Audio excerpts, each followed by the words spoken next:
કૃષ્ણાય વાસુદેવાય હરયે પરમાત્મને પ્રણતક્લેશનાશાય ગોવિંદાય નમો નમઃ. શ્રીમદ ભાગવત અધ્યયન with PowerPoint presentation 23rd May 2020, session number 27. Shrimad ભાગવતજીનો પ્રથમ સ્કંદનો 19મો અધ્યાય. 18મા અધ્યાયમાં શિકાર કરવા ગયેલા પરીક્ષિત રાજાને સર્પદંશને માટેનો શાપ મળ્યો એ કથા આવી.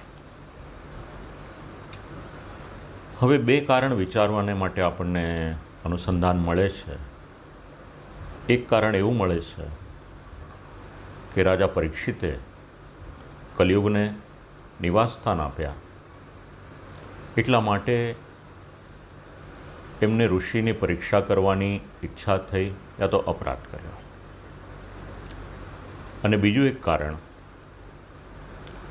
ઋષિના કંઠમાં સર્પ નાખવાની જે દુર્બુદ્ધિ થઈ એ ભગવાને ઉત્પન્ન કરી હતી. આ બંને કારણ આપણને મળે છે. અધર્મને લીધે આ થઈ શક્યું. એક વસ્તુ એ પણ વિચારવા જેવી છે આમાં જ, શ્રી આચાર્યચરણ સમજાવે છે કે પરીક્ષિત રાજાનો જન્મ કોઈ લૌકિક પ્રકારે ન હતો, ભગવાને રક્ષા કરી હતી. તો મૃત્યુ પણ એવું થાય જેમાં સર્પદંશ થાય એટલે અગ્નિદાહ આપવાની જરૂરિયાત ન પડે, સ્વતઃ ત્યાંને ત્યાં જ પંચમહાભૂતમાં એમનો દેહ વિલીન થઈ જાય. કલી કાલરૂપ. હવે 19મા અધ્યાયમાં પરીક્ષિત રાજાને થયેલો પશ્ચાતાપ, એની પછી રાજ્યત્યાગ, પ્રાયોપવેશ વ્રત, ઋષિમુનિઓનું આગમન ગંગાજીના તટ ઉપર, ઋષિમુનિઓને પૂછેલા પ્રશ્નો, શ્રી સુખદેવજી મહારાજનું આગમન અને શ્રી સુખદેવજી મહારાજને પૂછેલા પ્રશ્ન કે જીવનું કર્તવ્ય શું છે અને મરણોન્મુખ માનવે જીવનની સમાપ્તિ સમયે શું કરવું જોઈએ. આ 19મા અધ્યાયના અમુક મુદ્દાઓ છે. 19મા અધ્યાયની શ્લોક સંખ્યા 40ની છે. શ્રી મહાપ્રભુજી મુનયો ભગવત્યાનમ દ્રષ્ટુમ હરેક કથામ શ્રોતુંચ ભાવિત જ્ઞાનાદ વિદ્વાસ્તુ શુકોન્નતો. શ્રી સુખદેવજી મહારાજ પધાર્યા, એની પહેલાં ઋષિમુનિઓ શેના માટે પધાર્યા ઇત્યાદિ વાત અધ્યાયના આરંભમાં જ 7 કારિકામાં સમજાવે છે. શ્રી સુખદેવજી મહારાજ શેના માટે પધાર્યા એ વાત પણ સમજાવે છે. તો ઈશ્વર ઈચ્છાથી થયું, કલીને કારણે થયું, જે પણ કારણ હતું, શ્રી સુખદેવજી મહારાજ પધારે છે એટલે એમને દિવ્ય આસન ઉપર બિરાજમાન શેને માટે કરવામાં આવે છે, તેમના અધિકારનું નિરૂપણ પણ કરવામાં આવ્યું છે. એટલે અદ્ભુત કર્મવાળા ભગવાનથી રાજાને શાપનું ફળ થયું. આ બધો વિચાર આરંભની કારિકાઓમાં કરી અને પ્રથમ શ્લોક છે એનું અનુસંધાન આપણે લઈએ. મહીપતિસ્ત્વત તત્કર્મગર્હ્યમ વિચિંતયન્નાત્મકૃતમ સુદુર્મનાઃ. સજ્જનનું લક્ષણ શું? કોઈનો અપરાધ કરે, જાણતા કે અજાણતા ભૂલ કરે, તો એ ભૂલનો પશ્ચાતાપ કરે, એનું મન અપ્રસન્ન રહે, આ સત્પુરુષનું લક્ષણ છે. માનવને માટે એવું કહેવાય છે કે માનવ માત્ર ભૂલને પાત્ર. ભાગ્યે જ કોઈક વ્યક્તિ એવી હોય કે પોતાના જીવનમાં કોઈ પણ પ્રકારની ભૂલ ન કરી હોય. પરીક્ષિત રાજા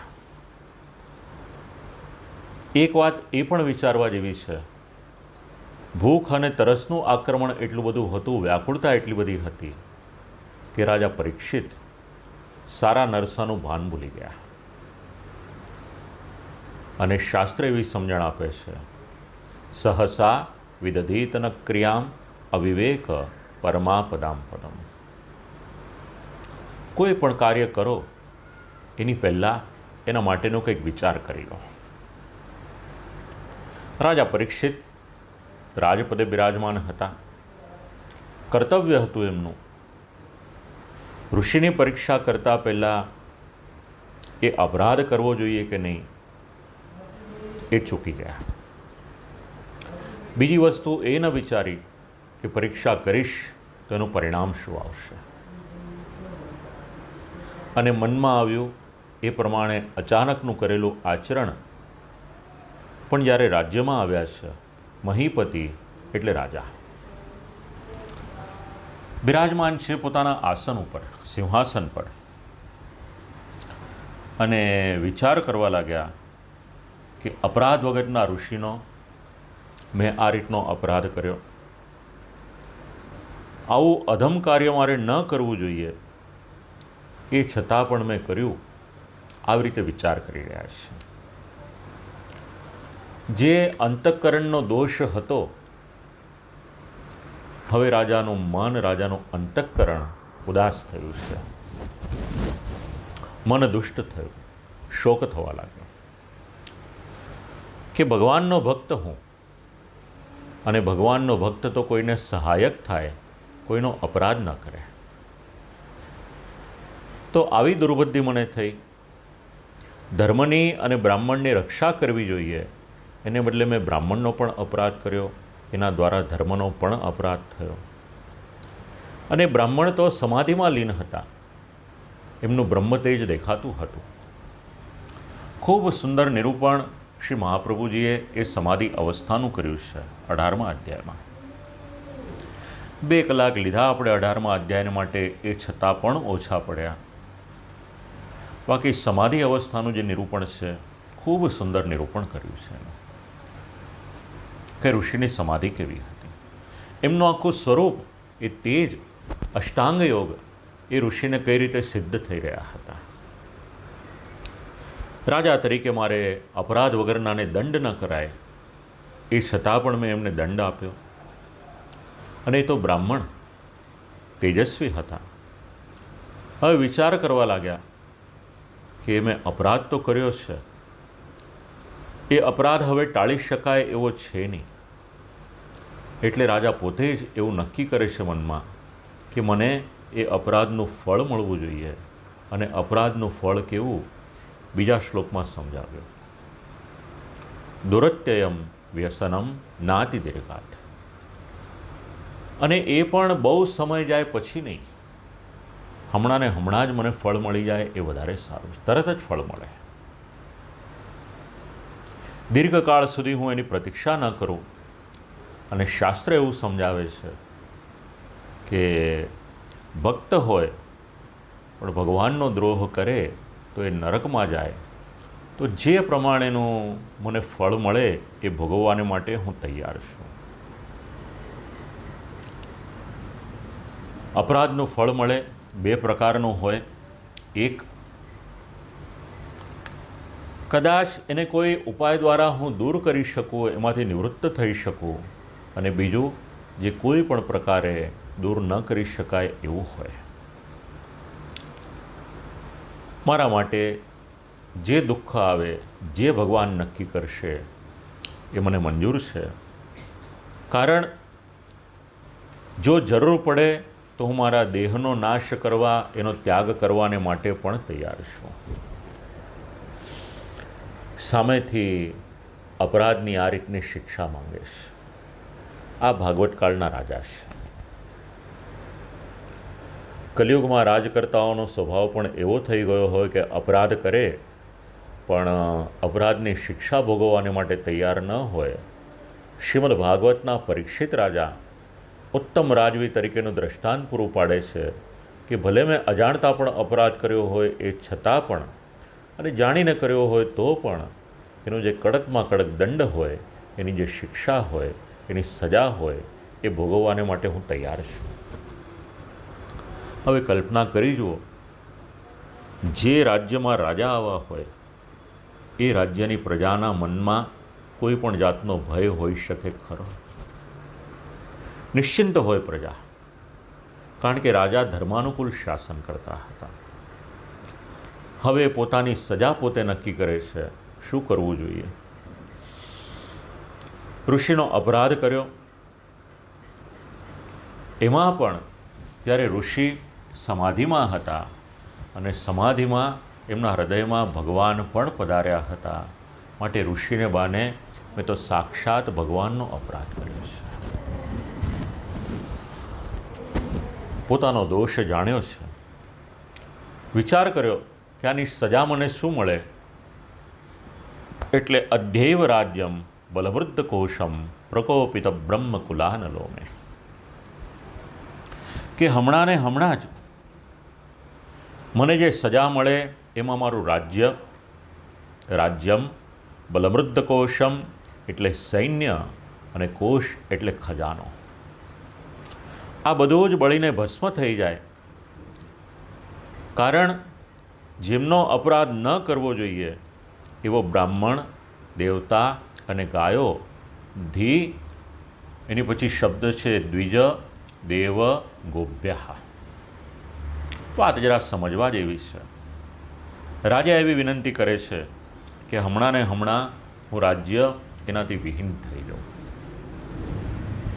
સત્તા છોડવી ખૂબ અઘરી છે. સત્તાનો એક નશો છે. બહુ મોટો માણસ હોય, જ્યાં જાય લોકો એને સલામ ભરતા હોય, પછી એને એની એક આદત પડી જાય કે જ્યાં જવું ત્યાં મને આ રીતના સન્માન મળવું જોઈએ, અને કદાચ કોઈક એને એ રીતનો આવકાર ના આપે તો પછી એનું મન થોડું બેચેન થઈ જાય છે. આ નશો છે એક સત્તાનો. પછી એ રાજગાદી હોય તો એનો નશો છે, બહુ મોટું કોઈ કોર્પોરેટ હાઉસ હોય તો એનો પણ નશો હોઈ શકે, અને એનાથી પણ આગળ વિચારવું હોય તો ધર્મના ક્ષેત્રની સાથે જે જોડાયેલા હોય એ બધા ધર્મજ્ઞ પુરુષો જે પણ હોય, અલગ અલગ કક્ષા છે, જ્યાં જાય ત્યાં લોકો માન સન્માન આપે, પગે લાગે, તો એનો પણ એક નશો થઈ જાય. એનાથી બચીને રહેવાનું. જો મનમાં આ રીતનો એક સુપિરિયોરિટી પાવર આવી જાય તો પછી પોતે જે પદ ઉપર હોય ત્યાંથી એમને બચવું એ થોડું અઘરું થઈ જાય. પણ આ પહેલી લાઈનના 3 શબ્દો, 4 શબ્દો, રાજ્યમ, એની પછી બલમૃદ્ધ કોશમ. રાજા કહેશે કે આ રાજ્ય મારે શું કામનું, ઋષિનો અપરાધ કરું તો. મારું સૈન્ય પણ ન જોઈએ, અને સાથે સાથે કોશ એટલે અગાધ સંપત્તિ. આજે વિશ્વમાં બહુ મોટી તકલીફ છે. ભલભલા લોકોની કેપિટલ વાઇપ આઉટ થઈ ગઈ, જે ન્યૂઝપેપરમાં વાંચવા મળે છે, જે બ્લુમબર્ગ ઉપર વાંચવા મળે છે. એક વ્યક્તિને પોતાનું કાર્ય એસ્ટાબ્લિશ કરતા અને એને વધારતા વર્ષોના વર્ષો નીકળી જાય છે, કદાચ પેઢી નીકળી જાય આખી. અને પછી આવી રીતના એક વાવાઝોડું આવે અને એમાં એનું સર્વસ્વ જતું રહે તો એ વ્યક્તિની મનની પરિસ્થિતિ કેવી થતી હશે. વેદાંત આખો અલગ વિષય છે, અને એ વેદાંતને જીવનમાં ઉતારવું એ અલગ વિષય છે. પણ આ ભાગવતકાળના રાજા જો કદાચ આવું એકાદ વાક્ય પણ આપણને ઉપયોગમાં આવી જાય તો ઘણું આશ્વાસન મળી જાય. અત્યારે તો કોઈ ઋષિનો અપરાધ કરે, કોઈ બ્રાહ્મણનો અપરાધ કરે, કોઈ ગાયનો અપરાધ કરે, કોઈ દેવતાનો અપરાધ કરે તો એ તો આપણે ગણકારતા પણ નથી. દેવતાનો અપરાધ એટલે શું? ઘરે પ્રસંગ હોય ને દેવને માટે સ્થાપન કર્યું હોય, પછી એમની ગરિમા જે રીતે જાળવવી જોઈએ એ રીતે આપણે જાળવીએ નહીં, એ દેવતાનો અપરાધ છે. અને ભાગવત તો ત્યાં સુધી સમજાવે છે કે માર્ગમાંથી જઈએ છીએ અને કોઈ દેવાલય આવે છે, ભલે અંદર ન જઈ શકીએ પણ એટલીસ્ટ બહારથી પણ પોતાનું મસ્તક નમાવો. દેવ કક્ષા મનુષ્યની કરતાં ઉપરની કક્ષા છે. ઘણી વખત એવું થાય છે, આપણા જ સનાતન વૈદિક ધર્મની સાથે જોડાયેલા, પુષ્ટિમાર્ગની સાથે જોડાયેલા વૈષ્ણવો પણ એવો અપરાધ કરે છે, જેમાં આપણી દેવી દેવતાઓની મશ્કરી કરવામાં આવી હોય એવા મેસેજીસ ફોરવર્ડ કરે છે. આ દેવતાઓનો અપરાધ છે. દેવતાઓને મસ્તક ન નમાવીએ એ એમનો અપરાધ છે. દેવતાઓની તૃપ્તિને માટે, શાસ્ત્રના વિધાનને માટે યજ્ઞ કરવો જોઈએ, આપણે કરી શકતા નથી. દેવતાઓના આપણે ઋણી છીએ. તો મનુષ્ય ઋષિનો, બ્રાહ્મણનો અપરાધ કર્યો. 3 શબ્દ છે, છેલ્લા 3 શબ્દ જે વંચાય છે, દ્વિજ, બ્રાહ્મણ. દેવ એટલે દેવતા અને ગોભ્યઃ એટલે ગાય માતા. ગાય માતા પૂજનીય છે, વંદનીય છે, આદરણીય છે, સેવનીય છે, પણ આપણે અજાણતા પણ ક્યારેક એનો અપરાધ કરીએ છીએ. રઘુવંશ નામનું ખૂબ સુંદર કાવ્ય લખ્યું છે કાલિદાસજીએ. એ વાંચીએ તો ખબર પડે કે રઘુકુલના રાજાઓએ ગાયોની સેવા કઈ રીતે કરી હતી. પણ આજનો સમાજ આ ત્રણેયનો અપરાધ કરે છે. પણ પરીક્ષિત રાજા કહે છે કે મારાથી અપરાધ થયો તો આ બધું જ દહત્વ ભદ્રસ્ય પુનર્નમે ભૂત, બળીને ભસ્મ થઈ જાય. આ બધાને હું શું કરીશ? અને આવી રીતના સ ચિંતયંત, વિચાર કરતા હતા. 2 શબ્દ છે, ચિંતન અને ચિંતા. કયો શબ્દ આપણે અપનાવો આપણી પર નિર્ભર કરે છે. ચિંતા શબ્દનો વિચાર કરવો હોય તો એ પણ 2 રીતે વિચારી શકાય. એક ચિંતા અલૌકિક છે અને બીજી ચિંતા લૌકિક છે. એક વૈષ્ણવના મનમાં અલૌકિક ચિંતા થઈ, ભગવત સેવાને માટેની ચિંતા થઈ.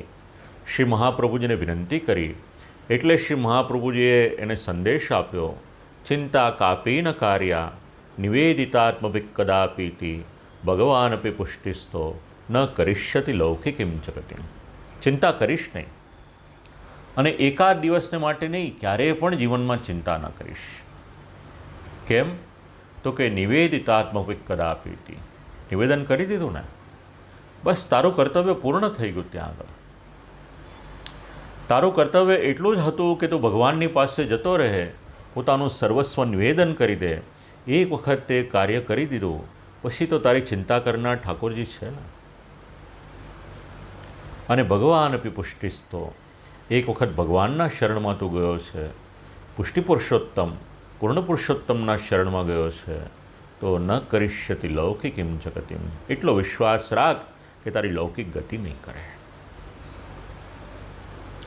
નવરત્નમના એક ટીકાકાર નવગ્રહના એક મંત્રોની સાથે પણ આ 9 શ્લોકનું અનુસંધાન લે છે.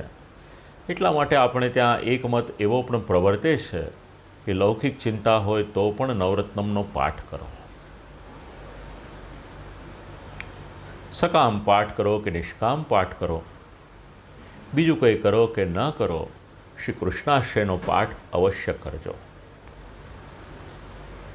કૃષ્ણ એવ ગતિર્મમ, તમારો ને મારો આશ્રય અગર કોઈક છે તો ભગવાન શ્રી કૃષ્ણ છે. રાજા અહીંયા ચિંતન નિમગ્ન કહી શકીએ તો એમ કહી શકાય, અને ચિંતા નિમગ્ન કહી શકીએ તો એમ કહી શકાય. પણ ચિંતાને બદલે ચિંતન કરવું એ તમારે ને મારે માટે, આપણા બધાને માટે વધારે હિતકર છે. કારણ ચિંતનનો નિષ્કર્ષ આવશે તો આપણું કલ્યાણ થશે. અને વિશ્વને શ્રેષ્ઠમાં શ્રેષ્ઠ સાહિત્ય આપનાર શ્રી વેદવ્યાસજી, મનમાં ચિંતા થઈ કે કલયુગ આવશે તો શું થશે, અને એ બધું ચિંતન કરતાં કરતાં કરતાં આપણને વૈદિક સાહિત્યથી લઈ અને પૌરાણિક સાહિત્ય સુધીનો એક ઉત્તમ દિવ્ય વારસો મળ્યો. શ્રી મહાપ્રભુજીને ચિંતા થઈ તો તમારો ને મારો સંબંધ શ્રી ઠાકોરજીની સાથે કરાવ્યો. આ બંને ચિંતા એ ચિંતનની સાથે જોડાઈ. એ લૌકિક ચિંતા ન હતી, અલૌકિક ચિંતા હતી. માટે વ્યક્તિના સ્વભાવ પર નિર્ભર કરે છે કે એણે લૌકિકમાં આ શબ્દ લેવા છે કે અલૌકિકમાં. આ બધું વિચાર કરે છે રાજા. અને વિચાર કરતાં કરતાં મુનિના મોકલાવેલ એમના દીકરા ત્યાં આગળ આવે છે. શમિક નામના આ ઋષિ હતા. ખબર આપવા માટે એક બ્રાહ્મણને મોકલ્યા છે. આવીને સમાચાર આપે છે 7મે દિવસે તક્ષક નામનો નાગ કરડશે, એનાથી તમારું મૃત્યુ થશે. મૂળ શ્લોકમાં નથી, એ છતાં પણ શ્રી આચાર્ય ચરણે એનો ઉલ્લેખ કર્યો છે. મૃત્યુને આ રીતે સંભળાવવાને માટે આવેલા છે. મુને સુતોક્તો નિવૃત્તિસ તક્ષકાખ્યા. ઋષિના દીકરા આવ્યા છે. હવે જીવનમાં વિપરીત પરિસ્થિતિ આવે તો શું કરવાનું? અત્યારના આપણને બધાને કામ લાગી શકે એવો ઉપદેશ આજે ત્રીજી લાઈન આપ લોકોને વંચાય છે એ સમજવા જેવી છે. અત્યારના દરેક વ્યક્તિ એકબીજાની સાથે હળીમળીને રહે, એકબીજાને આશ્વાસનને દિલાસો આપીને રહે, એકબીજાની સાથે પોઝિટિવ વાત કરીને રહે, એનું ખૂબ મહત્ત્વ છે. આ કાળ ખૂબ કપરો છે અને એમાં પણ મુંબઈમાં તો લાગે છે કે હજી શરૂઆત થઈ છે. તો આવા સમયે પોતાનું મગજ સ્વસ્થ રાખવું એ ખૂબ જરૂરી છે, અનિવાર્યતા છે અત્યારના સમયની. તો પરીક્ષિત રાજા સમજાવે છે, જો આપણે આટલા વખતથી આ શ્રીમદ ભાગવત શ્રવણ કરીએ છીએ તો એમાં આવા ઘણા બધા સિદ્ધાંતો છે કે જે આ સમયની સામે કંઈક આપણે સામર્થ્યથી ઊભા રહી શકીએ કે ટકી શકીએ અને આપણી આસ્થા ભગવાનમાં દ્રઢ કરી શકીએ એવા અનેક સંદેશ આપણને મળે છે. પહેલાં 5 અક્ષર છે સ સાધુ મેને. આજે જેને આપણે એવું કહીએ છીએ કે પોઝિટિવ થિંકિંગ રાખો. બોલવું સરળ છે પણ મનનો સ્વભાવ કેવો છે એ પોઝિટિવ કરતાં નેગેટિવ વધારે વિચારે છે. આ એનો બેઝિક નેચર છે. એને જેમ જેમ કેળવતા જઈએ એમ એમ એ નકારાત્મકમાંથી હકારાત્મકમાં પરિવર્તિત થતું જાય. પરીક્ષિત રાજા કેવા છે? જો અત્યારના સમયે કોઈ દેશનો રાજા આવો હોય તેની પ્રજાને કેટલું મોટું આશ્વાસન મળી શકે આ 5 અક્ષર ભાગવતના સમજાવે છે. સ સાધુ મેને. વિચાર કર્યો કે સારું થયું, મને આવી રીતનો શાપ આપ્યો એ પણ સારું કર્યું. અને મહાપ્રભુજી સમજાવે છે કે રાજાએ પોતાના મૃત્યુને સારું માન્યું છે. જીવનમાં અપનાવવા જેવી આ વાત છે. આજે વ્યક્તિને સૌથી મોટામાં મોટો ડર અગર કોઈક હોય તો મૃત્યુનો ડર છે. અને શ્રીમદ ભાગવતનું ડેથ મેનેજમેન્ટ આ 19મો અધ્યાય સમજાવે છે. પહેલા સ્કંદમાં તો ડેથ મેનેજમેન્ટના એટલા બધા દ્રષ્ટાંતો છે, ડગલે ને પગલે આપણે એને આપણી લાઈફની સાથે કોરિલેટ કરીએ તો આપણને ખબર પડે. ડરશો નહીં બિલકુલ. અભયતા અનિવાર્યતા છે આજની. રાજાએ વિચાર કર્યો કે જો મૃત્યુ આવે છે તો એક મેસેજ આવ્યો છે કે કોઈ અલ્પાબેનને અવાજ નથી આવતો. આપ લોકોને આવે છે અવાજ?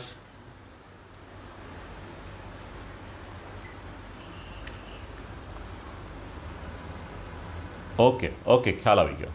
અલ્પાબેન જરાક આપની ત્યાંનું કંઈક સાઉન્ડનું ચેક કરી લેજો.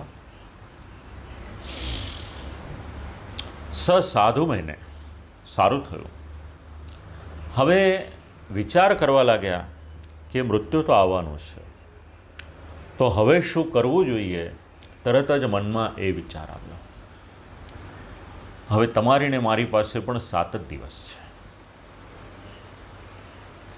અઠવાડિયાના દિવસ 7 જ છે, અને મૃત્યુ પણ 7માંથી એક દિવસે જ આવવાનું છે. એના માટે કઈ રીતે જાગૃત રહેવાનું શ્રીમદ ભાગવત સમજાવે છે. મહાભારત તો ત્યાં સુધી કહે છે, કોઈ પણ સત્કર્મ કરવાનું હોય, કોઈ પણ ધર્મનું કાર્ય કરવાનું હોય તો એમ જ સમજીને ચાલો કે તમારા મસ્તકના કેશ મૃત્યુએ કે કાળે પકડેલા છે, અને જો સત્કર્મ કરવાનું હોય તો કાલ ઉપર ન મૂકશો, આજે ને આજે જ કરી લો. ખૂબ સુંદર પ્રસંગો છે મહાભારતના. હવે રાજા વિચાર કરવા લાગ્યા કે આગળ મારે કર્તવ્ય શું. અથો વિહાયે મમુંચ લોકમ વિમર્શિતો હેયતયા પુરસ્તાત. સૌથી પહેલાં શું કર્યું રાજાએ, તો આલોક અને પરલોક આ બધું જ વિચારી અને વિચાર કરીને નિર્ણય કર્યો કે સર્વપ્રથમ કંઈક કરવું જોઈએ તો ત્યાગ કરવો જોઈએ. અને ત્યાગ બે રીતે થાય. એક ત્યાગ શરીરથી થાય અને બીજો ત્યાગ મનથી થાય. અને જો શરીરની સાથે સાથે મન ભળી જાય ત્યારે સમજવું કે આ ઉત્તમ પ્રકારનો ત્યાગ છે. શ્રી ગુસાઈજી પ્રભુચરણના જીવનનો પ્રસંગ યાદ કરજો. ઠાકોરજીની સામગ્રીમાં એક વખત નાનું એવું તણખલું રહી ગયું. શ્રી ગુસાઈજી પ્રભુચરણે વિચાર કર્યો કે આટલો બધો સેવાક્રમનો વિસ્તાર કર્યો, પણ જો મારા ઠાકોરજીનું સુખ ન જળવાય તો એને મારે કરવાનું શું. એટલે સેવકને આજ્ઞા કરી કે મારા વસ્ત્ર છે એને ભગવા રંગાવો, હવે આ બધું મારે ન જોઈએ. અને એ સમયે શ્રી ઠાકોરજીએ પણ આજ્ઞા કરી કે જો શ્રી ગુસાઈજી પ્રભુચરણ સંન્યાસ લેતા હોય તો મારા વસ્ત્ર પણ ભગવા રંગાવી દો. આપણે સેવાની સાથે જોડાયેલા છીએ. સેવામાં ત્યાગ શું? આપણે પોતાનું જીવન શ્રી ઠાકોરજીને પૂર્ણ રીતે સમર્પિત કરી દઈએ, દરેક ક્રિયાને શ્રી ઠાકોરજીની સાથે જોડી દઈએ, એ જ આપણો ત્યાગ છે. પુષ્ટિમાં આમ કંઈ નથી છોડવાનું, પણ આમ વિચાર કરીએ તો ડગલે ને પગલે ઘણું બધું છોડવાનું છે, અને છોડવાની કરતાં પણ એ બધા જ ને શ્રી ઠાકોરજીમાં જોડી દેવાનું છે આપણે. આ મહાપ્રભુજીનો, શ્રી ગુસાઈજી પ્રભુચરણનો, શ્રી ગોપીનાથજી પ્રભુચરણનો અને બાકીના અન્ય બાળકોનો આપણને દિવ્ય સંદેશ છે. જો તમારામાં કોઈ પણ પ્રકારની કળા છે અને સેવામાં તમારું મન વધારે ને વધારે લાગતું જાય છે, કદાચ ભગવાને સુંદર મજાનો કંઠ આપ્યો છે, લૌકિક ગીતો તો ઘણા ગાશો આપ લોકો, પણ ક્યારેક આ કંઠનો વિનિયોગ શ્રી ઠાકોરજીની સેવામાં કરો. એવું ન વિચારશો કે કીર્તનનો રાગ આવડે છે કે નથી આવડતો. જે પ્રમાણે આપણને જે સાધન અનુકૂળ હોય, જેટલું જાણવા મળે, શીખવા મળે, જે ઉત્તમ પ્રકારે આપણે કરી શકીએ એ પ્રમાણે શ્રી ઠાકોરજીને વિનંતી કરો, પ્રસન્ન કરો. એક નાનું એવું બાળક હતું. એણે એક પેપર ઉપર કક્કો લખ્યો અથવા તો એબીસીડી લખી અને લઈ જઈને આખું પેપર ભગવાનના ચરણોમાં ધરી દીધું. સેવા કે પૂજા કરનાર જે હશે એમને કંઈ સમજણ ન પડી. બાળકને બોલાવ્યો કે બેટા અહીંયા આ શું છે? એટલે બાળકે કહ્યું આ પેપર છે. એટલે આ સેવા કે પૂજા કરનારે પૂછ્યું કે આમાં શું લખ્યું છે બેટા? એટલે કહ્યું કે જુઓ, આપ મારી કરતાં મોટા છો, વિદ્વાન છો, જ્ઞાતા છો. આપની જેવી ભગવાનની સ્તુતિ કરતાં મને આવડે નહીં. મેં ભગવાનને મનમાં ને મનમાં વિનંતી કરી કે પ્રભુ, આ જે મૂળ અક્ષરો છે એ અક્ષરો લખીને આપના ચરણમાં પધરાવી દઉં છું. હવે આને જે રીતે શબ્દો બનાવીને ગોઠવવા હોય એ રીતે આપ ગોઠવી દેજો અને મારી આ જે પ્રાર્થના છે, મારી વિનંતી છે, મારી સ્તુતિ છે, એનો સ્વીકાર કરજો. આ બાળકનો નિર્દોષ ભાવ છે. જો ભગવાને કોઈ કળા આપી છે, કંઠ આપ્યો છે, તો ઠાકોરજીના કીર્તનમાં એનો વિનિયોગ કરો. જો ભગવાને સારી રીતે ચિત્રો દોરી શકીએ એવી કોઈ કળા આપી છે, તો પુષ્ટિમાં તો સેવાના ક્રમમાં એનો ઘણો વિનિયોગ થઈ શકે એવો છે. જો ભગવાને રાંધણ કળા સારી આપી છે, સારી રીતે કુકિંગ આવડે છે, તો સુંદર મજાની સામગ્રી બનાવી અને શ્રી ઠાકોરજીને ધરાવો. જો કોઈ વસ્ત્ર સિદ્ધ કરવાની આપણામાં આવડત છે, તો શ્રી ઠાકોરજીના સુંદર મજાના વાઘા સિદ્ધ કરો. જો સજાવટની આપણને કોઈક ભગવાને પ્રેરણા આપી છે અને સારી રીતના આપણે કરી શકીએ છીએ, તો ઠાકોરજીના સાજને માટે અને બાકી બધું જે સજાવવાનું હોય, સુંદર મજાના મનોરથ કરો, એમાં પોતાની કળાને વાપરો. પુષ્ટિ માર્ગ એવો માર્ગ છે જે વિવિધ કલાઓને ભગવાનની સેવામાં જોડે છે. રાજા પરીક્ષિત વિચાર કરે છે અને વિચાર કરતાની સાથે જ નિર્ણય પણ કરી લીધો અને ત્યાગ કરવાનો નિશ્ચય કર્યો અને તરત જ એ નિર્ણયનો અમલ કરેલો છે. પહેલું ચરણ છે મનનો વિચાર, બીજું ચરણ છે નિર્ણય અને ત્રીજું ચરણ છે નિર્ણયનો અમલ કરવો. જો વિચાર બહુ સારા કરીએ, નિર્ણય એનાથી સારા કરી શકીએ, પણ જો એનો અમલ ન કરીએ તો એ વિચાર અને નિર્ણયને શું કરીશું? અને આજે તો કોર્પોરેટ કલ્ચરમાં ક્વિક ડિસિઝનનું ખૂબ મહત્ત્વ છે. તો પરીક્ષિત રાજાના જીવનમાંથી આપણને એ ગુણ સમજવા મળે છે. વિચાર કરી, નિર્ણય કર્યો અને તરત જ એનો અમલ કરી દીધો કે શરીર વડે ભગવાનની સેવા કરવાની હોય, આ શરીરને બીજે ક્યાંય ન જોડવું જોઈએ. હવે બીજી કોઈ ક્રિયામાં એ શરીરને જોડાય એની કરતાં સર્વપ્રથમ એક કામ કરું, અનશન વ્રત લઈ લઉં. અનશન વ્રત એટલે શું? ઘણી વખત એવી એક ગેરમાન્યતા હોય છે કે જૈનિઝમમાં તપનો મહિમા છે, પણ વૈદિક પરંપરામાં જે તપ આપેલા છે એ વાંચો તો ખબર પડશે. ઋષિમુનિઓ અને રાજાઓ જે તપ કરતા હતા એમાં પંચાગ્નિનું સેવન કરતા હતા.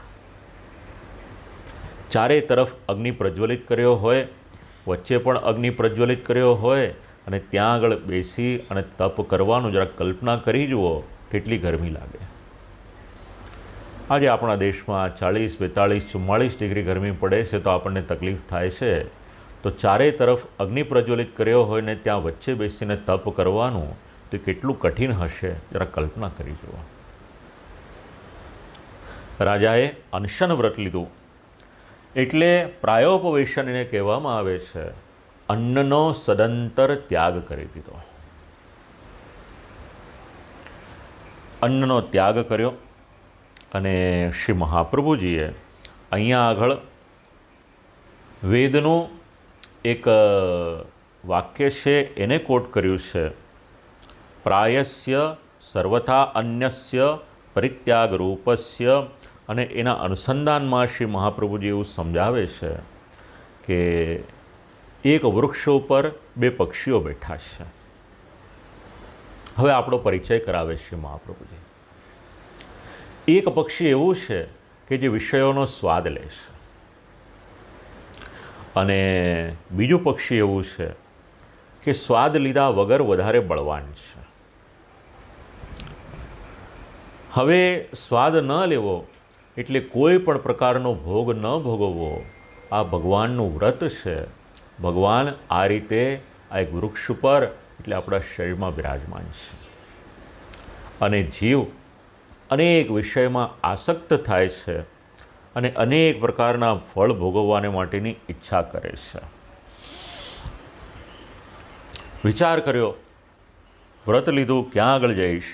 એટલે દેવતાઓની સુંદર નદી ગંગાજીના તટ ઉપર આવવાને માટે નીકળ્યા છે. ગંગાજી અમરત્વ પ્રદાન કરવાની પણ સામર્થ્યવાળા છે અને ગંગાજીના તટ ઉપર અનેક લોકો નિવાસ કરે છે.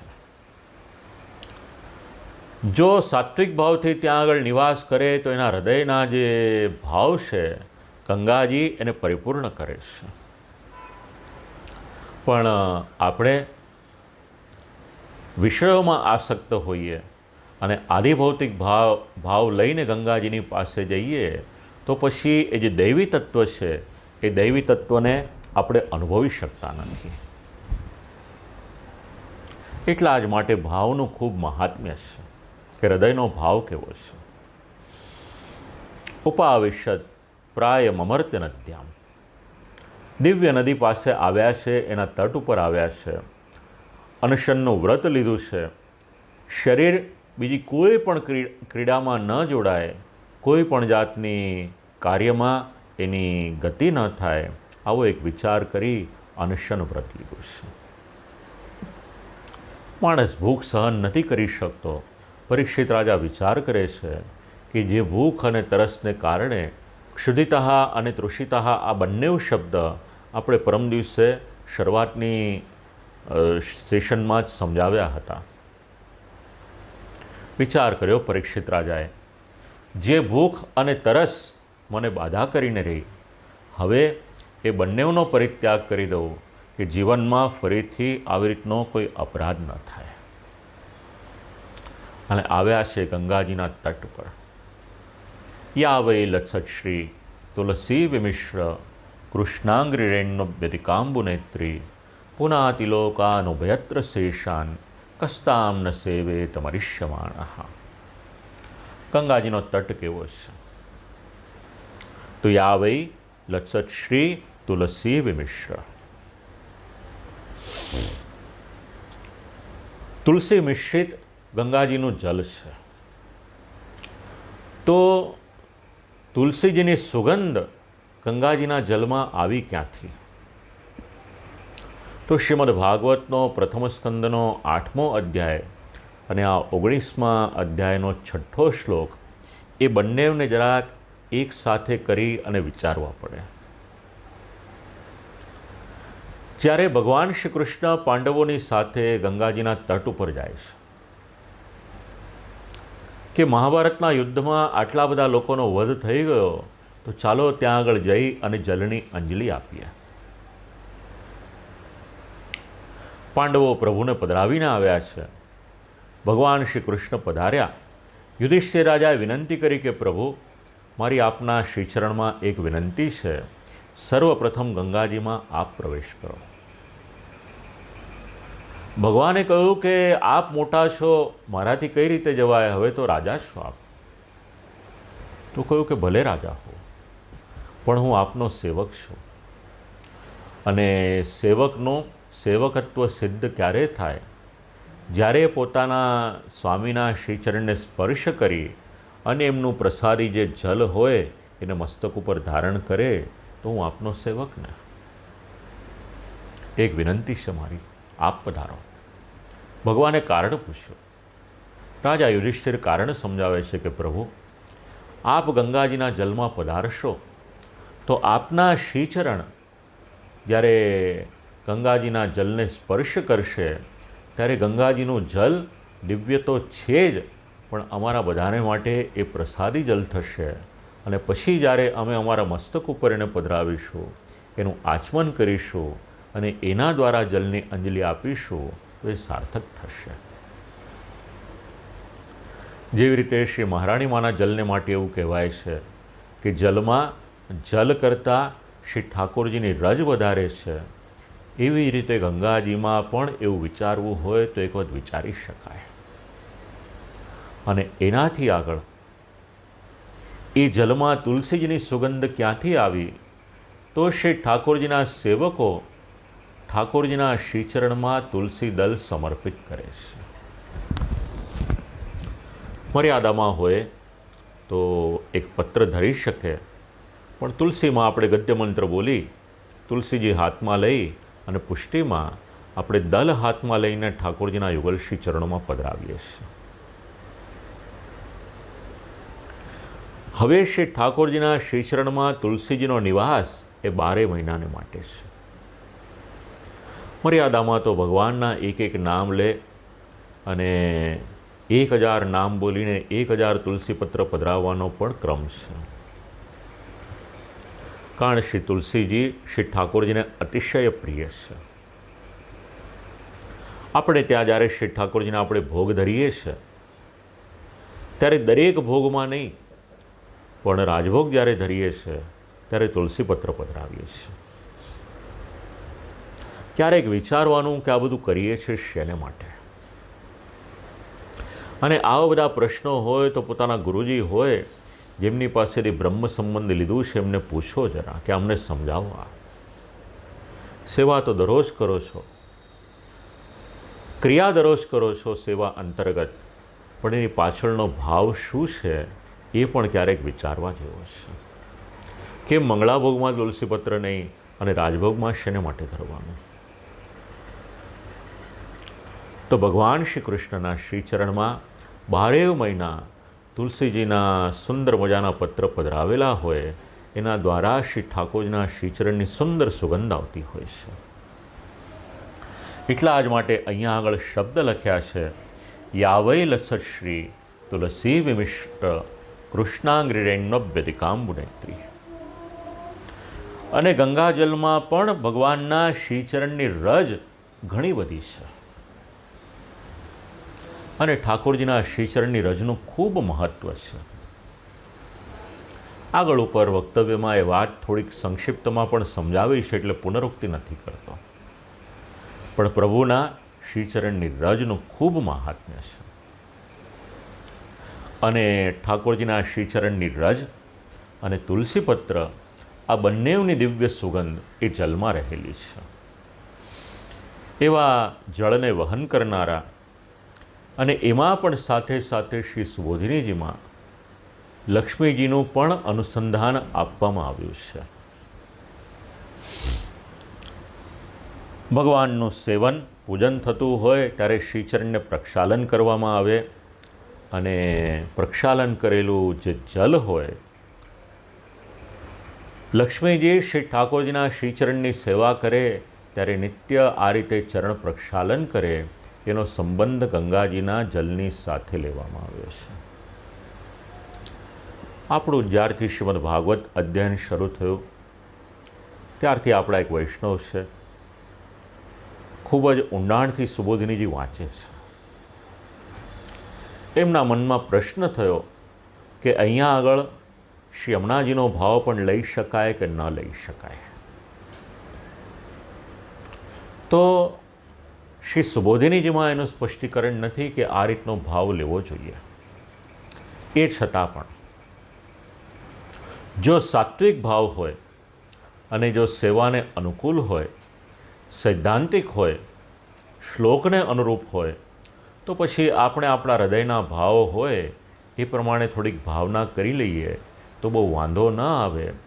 કારણ એના દ્વારા આપણે શ્રી ઠાકોરજીની સેવા ઇત્યાદિનો ક્રમ તો સિદ્ધ કરવાનો નથી. એ છતાં પણ જો આપણા હૃદયનો ભાવ હોય તો આપણે અવશ્ય એ ભાવને આની સાથે જોડી શકાય. બીજી એક વાત, બિલકુલ વિચાર નહોતો કર્યો કે ઠાકોરજીના શ્રીચરણને માટે આજે આટલું બોલીશ, પણ હમણાં યાદ આવ્યું ગંગા દશહરાનો આરંભ થયો છે. આ યોગાનું યોગ છે. જુઓ, વાંચવાનું કાર્ય મારું, વિચારવાનું કાર્ય મારું, પણ બોલાવવાનું કાર્ય તો શ્રી ઠાકોરજી કરાવે. અને ગંગા દશહરાના આ 10 દિવસ ગંગાજીમાં સ્નાનનો ખૂબ મહિમા છે આપણે ત્યાં આ દિવસોમાં. અને પુષ્ટિમાં તો શ્રી આચાર્યચરણ શ્રી યમુનાજીની સાથે સાથે શ્રી ગંગાજીનું પણ અનુસંધાન લઈ લે છે અને શ્રી યમુનાજીની સાથે ભળવાથી ગંગાજીનું જે સ્થાન છે એ કંઈક ઘણું અભિવૃદ્ધિ પામેલું છે એવો પણ ભાવ આપણને સમજાવે છે.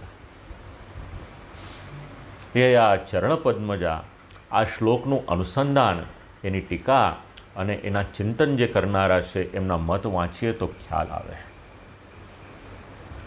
ભારત દેશનો પરિચય કરાવનાર જો કંઈક દિવ્ય એક નદી હોય તો ગંગાજી છે. 3 નદી મુખ્ય આપણે ત્યાં ગણવામાં આવતી હતી: ગંગાજી, યમુનાજી અને સરસ્વતી. સરસ્વતીજી તો લુપ્ત થયા, એ છતાં પણ ત્રિવેણી સંગમમાં આજે પણ ભાવના કરવામાં આવે છે શ્રી ગંગાજી, શ્રી યમુનાજી અને સરસ્વતીજી. અને એમાં પણ શ્રી ગંગાજી અને શ્રી યમુનાજીનું જલ છે, એ બંનેના જલમાં જે તફાવત છે, જે રંગમાં, એ આજે પણ ત્યાં અનુભવાય છે. અને જ્યારે આપણે હરિદ્વારથી આગળ જઈએ, 4 ધામની યાત્રા કરવાની હોય અને ત્યાં આગળ પણ બંને નદીના પ્રવાહ જ્યારે એકસાથે ભળતા હોય છે, ત્યાં પણ આવું કંઈક અનુભવી શકાય છે. વાત નીકળી તો સાથે સાથે બીજું પણ કંઈક ભગવાને યાદ કરાવ્યું. તીર્થમાં સ્નાન કરીએ, આપણે એવો વિચાર કરીએ કે ગંગા દશહરા છે, ગંગાજીના ઘાટ ઉપર જઈ નથી શકતા, તો આપણા ઘરમાં ગંગાજી પધરાવેલા છે, એમાંથી આપણે થોડુંક લઈને સ્નાન કરી દઈએ, તેનું ફળ મળે કે ન મળે. આપણા મનને મનાવવાને માટે બરાબર છે, પણ શાસ્ત્ર એવું સમજાવે છે, જો તીર્થના સ્નાનનું ફળ જોઈતું હોય તો જ્યાં તીર્થ છે ત્યાં આપણે જવું પડે, તીર્થનું પૂજન કરવું પડે, સંકલ્પ કરીએ અને ત્યાર પછી આપણે ત્યાં આગળ સ્નાન કરીએ, તો વિધિવત જ્યારે કરીએ ત્યારે એ સ્નાનનું પૂર્ણ ફળ આપણને પ્રાપ્ત થાય છે. અને કદાચ સંકલ્પ વગેરે કરાવનાર ન હોય, એ છતાં પણ સ્નાનનું ફળ તો છે જ આપણને. યા વૈ લત્સત શ્રી તુલસી વિમિશ્ર. ગંગાજીનું મહાત્મ્ય છે, ઠાકોરજીના શ્રીચરણની રજનું મહાત્મ્ય છે, અને સાથે સાથે તુલસીજીનું પણ મહાત્મ્ય છે. આ શ્રીમદ ભાગવતજીનો શ્લોક. વિચાર કર્યો રાજાએ કે આટલું બધું મહત્ત્વ છે, તો પછી ગંગાજીના તટ ઉપર જઈને જ મારું આત્મકલ્યાણ કેમ ન કરવું. અને ગંગાજીના તટ ઉપર રાજા પરીક્ષિત આવ્યા છે. સાક્ષાત ભગવાનની સેવા કરવાને લાયક જે દેહ હોય, એ દેહ મેળવવાની ઈચ્છાથી આવ્યા છે.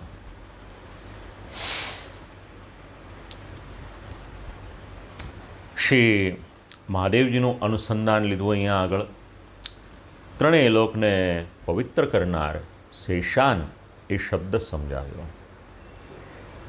ઇતિ વ્યવચ્છિદ્ય સપાંડવેય પ્રાયોપવેશમ પ્રતિ વિષ્ણુપદ્યામ.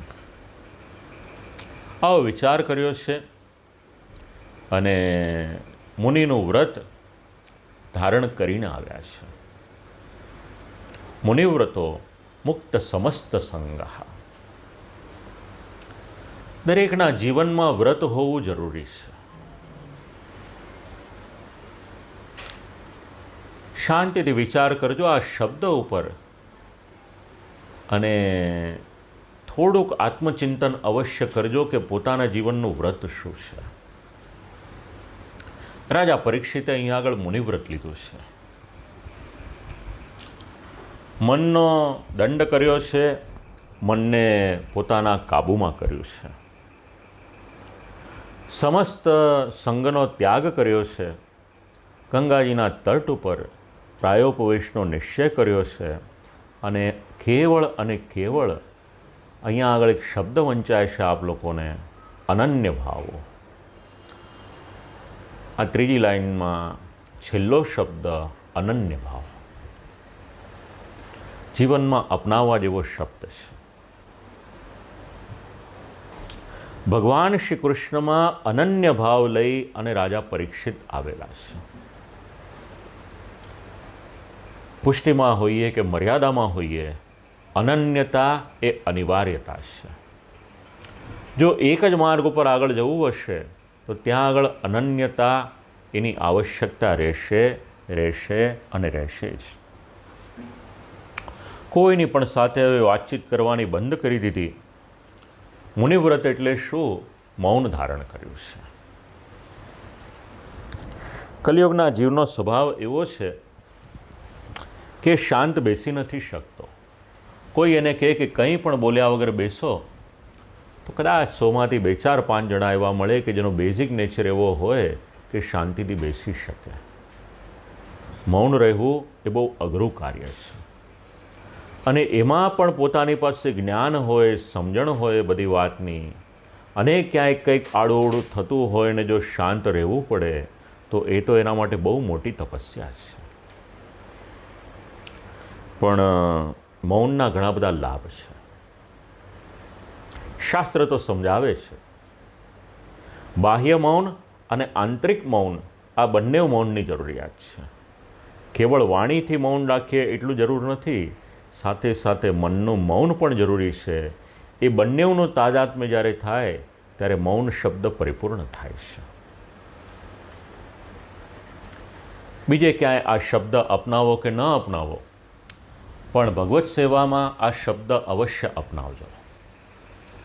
જો એક બાજુ શ્રી ઠાકોરજીના શૃંગાર કરતા હો અને બીજી બાજુ ટેલિફોન વાગે કે ઘરની ડોરબેલ વાગે અથવા તો કોઈક વાત કરે, તો આપણું મન તરત ત્યાં ન જાય. આપણું મન અને આપણી વાણી એ બંને ત્યાં આગળ જાય અને આપણે પૂછીએ કે શું થયું, તો સમજવાનું કે હજી સુધી આ મૌન નામનો શબ્દ આપણા જીવનમાં આવ્યો નથી. શાસ્ત્ર સમજાવે છે, ભગવાનની સાનિધ્યમાં હો ત્યારે મૌન અવશ્ય રાખો. અને શાસ્ત્ર બીજા 2 પર્યાય આપે છે. એક વાત એ સમજાવે છે કે ભોજન કરવાને માટે જ્યારે બેસો ત્યારે મૌન રાખો. અને કદાચ મૌન ન રાખવું હોય તો ખૂબ જ હળવી મજાની વાતો કરો અને હસતા હસતા ભોજન કરો. કારણ કે ભોજન કઈ રીતે કરીએ છીએ, ભોજન કેવળ ઉદરની તૃપ્તિને માટે નથી, ભોજન આપણા મનની તૃપ્તિને માટે પણ છે. ધ્યાન રાખવાની વાત. ઘણું બધું વિચારી શકાય મુનિવ્રત શબ્દને માટે. રાજા પરીક્ષિત મુનિની જેમ જ અનેન મનોદંડયુક્ત વાચનિકમ કાયિકાંચાહ મુનિવ્રતો મુક્ત સમસ્ત સંગ, આ શ્રી આચાર્ય ચરણે સમજાવેલી કારિકા છે. અને એના જ અનુસંધાનમાં મેં આપ લોકોને જણાવ્યું કે વાચનિક અને કાયિક આ બંને રીતનું આપણે મૌન વ્રત એને ધારણ કરવાનું છે. અહીંયા આગળ આ 2 શબ્દ મુનિવ્રત અને મુક્ત સમસ્ત સંગ આ બંનેની સાથે સમજાવ્યા છે. મુનિવ્રત એટલે વાચનિકમ અને મુક્ત સમસ્ત સંગ એટલે કાયિકમ, એની સાથે અનુસંધાન લીધું છે. હવે ક્યારેય પણ ત્યાગ ન કરી શકે એવું પોતાનું રાજ્ય છોડ્યું, સાથે સાથે પોતાના પુત્રોનો પણ ત્યાગ કર્યો છે, પરિવારનો ત્યાગ કર્યો છે. ખૂબ અઘરું છે આ. માનવ પરિવાર પ્રેમી હોય, એના પરિવારથી વધારે સમય દૂર નથી રહી શકતો. તો જે બંધન આખા વિશ્વને બાંધીને રાખે છે, રાજા પરીક્ષિત એ બંધનને કાપીને નીકળી ગયા છે. વિચાર કર્યો કે સર્વસ્વ છોડી દીધું, તો પછી પરિવારમાં આસક્તિ પણ શેને માટે રાખવું? મુક્ત સમસ્ત સંગઃ, નિસંગ થયા છે. અને જો ભગવાનની પ્રાપ્તિ કરવી હોય તો જીવનમાં નિસંગતા ખૂબ જરૂરી છે. જ્યાં સુધી અન્ય જગ્યા પર આપણે આસક્ત હઈશું ત્યાં સુધી ભગવાનમાં આપણું મન લગાવવું એ ખૂબ જ અઘરું પડશે. એના બદલે આપણે નિસંગતા પ્રાપ્ત કરીશું તો ભગવાનમાં મન આપણું તરત લાગશે. હવે 8મો શ્લોક. તત્રોપજગ્મુર્ભુવનમ પુનાના મહાનુભાવા મુનયઃ સશિષ્યઃ પ્રાયણ તીર્થાભિગમાપદેશૈઃ સ્વયં હિ તીર્થાનિ પુનંતિ સંતઃ. ખૂબ સુંદર સમજણ આપે છે શ્રી મહાપ્રભુજી. રાજા પરીક્ષિત ત્યાં આવ્યા છે ગંગાજીના તટ ઉપર, અને એ સમયે ત્યાં આગળ અનેક ઋષિમુનિઓનું આગમન થાય છે. તો ઋષિમુનિઓ શેને માટે આવ્યા? એમને સમાચાર કોણે આપ્યા, એમના આવવાનું પ્રયોજન શું હતું, તો શ્રી આચાર્ય ચરણ એ વાતને સમજાવે છે કે આ ઋષિમુનિઓ કેવા છે, તો કે સર્વજ્ઞ છે, બધું જ જાણે છે. ભૂતકાળમાં જે થયું એ પણ જાણે, વર્તમાન કાળમાં જે થઈ રહ્યું છે એ પણ જાણે, અને ભવિષ્યમાં થવાનું છે એ પણ જાણે છે.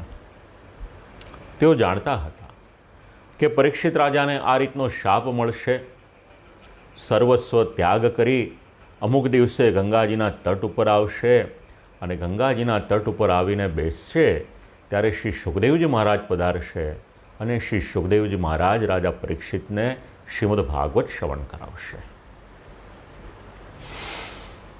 ખબર હતી કે આ દિવસે શ્રીમદ ભાગવતની કથા થશે. હવે વિચાર કરો, જ્ઞાન માર્ગમાં કંઈ મેળવવાનું બાકી નથી રાખ્યું એવા ઋષિમુનિઓ શ્રીમદ ભાગવતની કથા શ્રવણ કરવાને જ માટે સામેથી આવ્યા છે. ભાગવતની કથા કોને મળે? જેના જન્મના ભાગ્યનો ઉદય થયો હોય એને શ્રીમદ ભાગવતની કથા મળે છે. મહાત્મ્યમાં એના માટેનો શ્લોક છે. આપણા બધાના સદભાગ્ય છે કે ભગવાન આપણી પર એટલા બધા કૃપાળુ થયા છે કે આપણે આપણા ઘરમાં બેસીને શ્રીમદ ભાગવત શ્રવણ કરી રહ્યા છીએ. આ ભગવાનની કૃપા છે. ઋષિમુનિઓ સામેથી પધાર્યા છે. શ્રીમદ ભાગવતની ઉત્પત્તિ, એના અનુસંધાનમાં શ્રીમદ ભાગવતની પ્રવૃત્તિ કઈ રીતે થઈ રહી છે એ જોવાને માટે આવ્યા છે. મધ્યમ અધિકારવાળા હતા. ઋષિમુનિઓનો અલગ અલગ કક્ષાનું નિરૂપણ કરવામાં આવ્યું છે. તત્રોપજગ્મુર ભુવનમ પુનાના મહાનુભાવા મુનયઃ સશિષ્યઃ. એ કલ્પના કરી જુઓ, આ ઋષિમુનિઓની આસક્તિ ભગવાનની કથામાં કેવી હશે.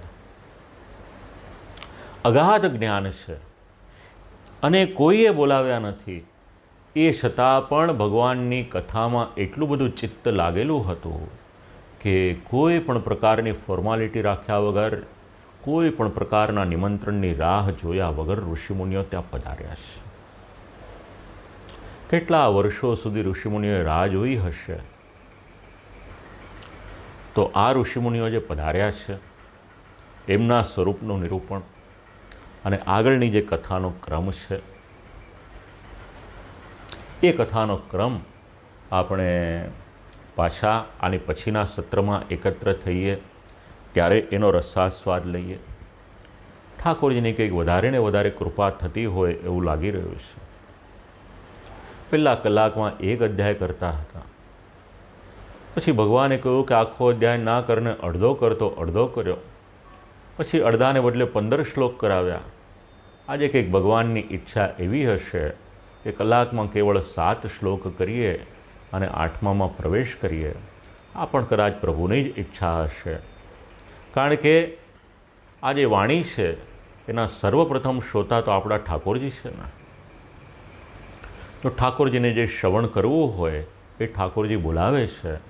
તો પુનઃ એક વખત આજની વાણી વિનમ્ર ભાવથી શ્રી ઠાકોરજીના યુગલ શ્રી ચરણોમાં સમર્પિત કરું છું અને આજના સત્રને અહીંયા આગળ વિરામ આપું છું. આની પછીના સત્રમાં આગળના શ્લોકથી આપણે આરંભ કરીશું. અસ્તુ.